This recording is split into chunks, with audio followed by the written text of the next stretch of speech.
Ayan is magpapalambot tayo ng talong. Papakuluan natin siya.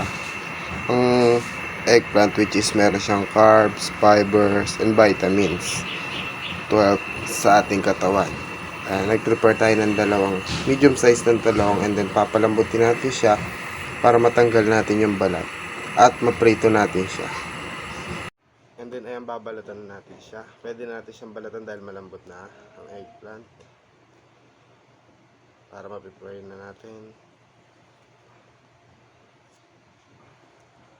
And then ngayon naman, magbabati tayo ng dalawang itlog para sa bago natin prituhin yung tortang talong, lalagay natin yung talong sa itlog.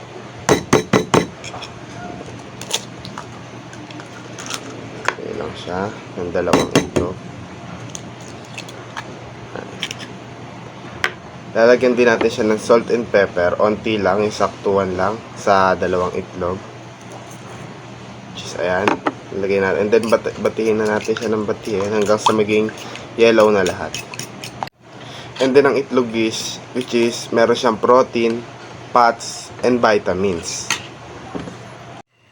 And then ayan, pipirituhin na natin siya. Lalagay natin yung talong dito sa itlog para maprito natin siya ng ayos. Ayan, sasalang na natin siya. Naglagay lang tayo ng konting mantika para pwede na natin siya salang. Mainit na.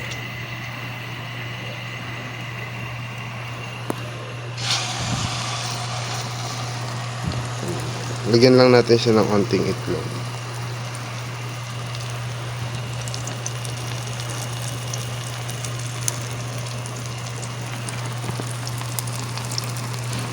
And then, ayan na, paluto na yung uno nating torta.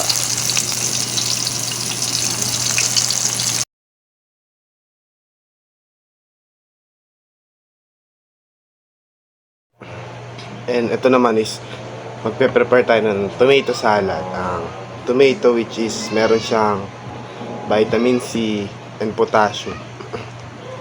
Ano siya, micronutrients.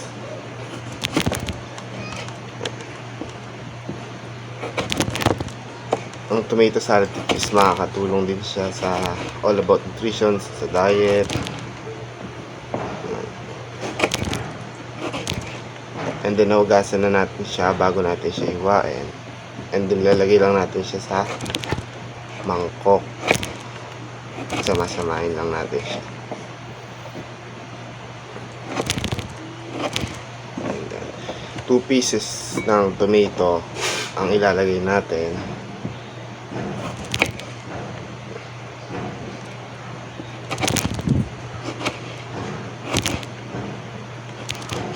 Maliliit na hiwa lang siya.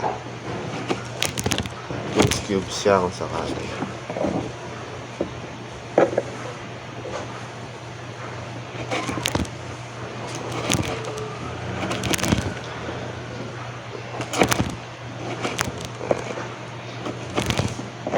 Ang tomato is micronutrients. Meron siyang potassium and vitamin C.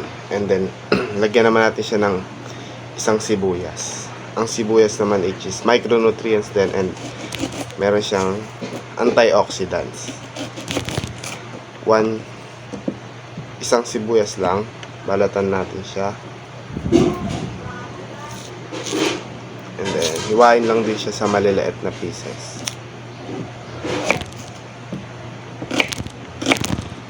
And sobrang dali niya lang i-prepare. Kasama siya ng ating tortang talong at 1 cup of rice. Napakadali na. And then after niya mahiwa, ayan, haluin lang natin siya. Haluin lang ng haluin. And after niya, lagyan natin siya ng salt and pepper. Onting salt and pepper. And then haluin lang siya ng haluin. After niya mahalo, is okay na siya. Ayan na siya.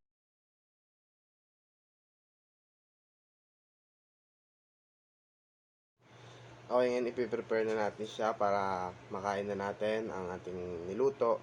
Especially ang rice is meron siyang carbs and energy. And nutritional benefits naman itong ginawa ko, which is carbohydrates. Rice provides energy for daily activities. And then, ito, lagay na natin yung talong, which is itong isa na lang para mas okay. And then, ang protein niya is egg and eggplant, support muscle, repair, and growth.